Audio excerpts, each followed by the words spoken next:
نحمده ونصلی علی رسولہ الکریم اما بعد فاعوذ باللہ من الشیطان الرجیم بسم اللہ الرحمن الرحیم السلام علیکم ورحمۃ اللہ وبرکاتہ۔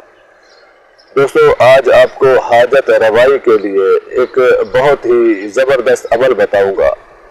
اگر آپ نے یہ عمل کر لیا، اختیار کر لیا، تو آپ کی بڑی سے بڑی حاجت بھی اللہ تعالیٰ اس کی برکت سے پورا فرما دیں گے۔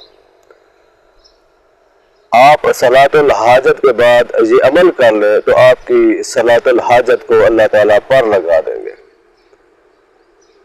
جب بھی آپ کبھی مسئلے کسی پریشانی میں، کسی مسئلے میں الجھ جائے تو یہ عادت بنا لے کہ اللہ سے مانگنا ہے، مخلوق سے نہیں مانگنا۔ اللہ سے مانگنے کی عادت بنا لے۔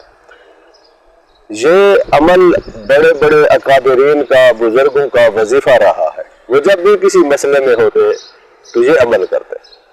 جس نے بھی یہ عمل کیا ہو اور اس کا کام نہ ہوا ہو، ایسا کبھی ہوا نہیں ہے۔ اس کی حاجت پوری نہ ہوئی ہو، کبھی ایسا نہیں ہوا۔ تو جب بھی آپ کبھی کسی مسئلے میں الجھ جائیں، کسی پریشانی میں ہوں، تو آپ یہ عمل کریں، انشاءاللہ آپ کا مسئلہ حل ہوگا، آپ کی حاجت پوری ہوگی۔ چاہے وہ مسئلے گھریلو ہوں یا اولاد کے مسائل ہوں، رشتوں کے مسائل ہوں، مالی مسائل ہوں، دشمنی سے پریشان ہوں، جو بھی مسئلہ ہو، آپ اس عمل کو کریں، انشاءاللہ چند دنوں میں آپ کا مسئلہ حل ہو جائے گا، آپ کی پریشانی دور ہو جائے گی، آپ مالی تنگی سے خوشحالی کی طرف آ جائیں گے۔ عمل کچھ اس طرح ہے کہ آپ نے صلاۃ الحاجت پڑھنی ہے مکروہ اوقات کو چھوڑ کے۔ پہلی رکعت میں آپ نے قل یا ایھا الکافرون پڑھنا ہے، دوسری میں آپ نے سورۃ اخلاص یعنی قل ھو اللہ احد پڑھنا ہے۔ جب آپ یہ صلاۃ الحاجت آپ پڑھ لیں، پھر آپ وہیں بیٹھ جائیں۔ اول آخر درود شریف کے ساتھ آپ نے 3 مرتبہ کم از کم درود پاک پڑھنا ہے۔ پھر آپ نے اس آیت مبارکہ کو 33 مرتبہ یعنی 33 مرتبہ پڑھنا ہے۔ هو الاول هو الآخر والظاہر والباطن۔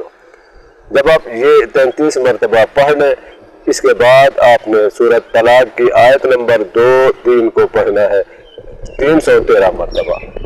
وَمَن يَتَّقِ اللَّهَ يَجْعَلْ لَهُ مَخْرَجًا سے لے کے فَهُوَ حَسْبُهُ تک، یہاں تک آپ نے پڑھنا ہے۔ جب آپ پڑھ لیں، آپ اللہ کے سامنے دعا کریں، اپنے دکھڑے اللہ کے حضور پیش کریں، اپنی حاجت اللہ کے حضور پیش کریں۔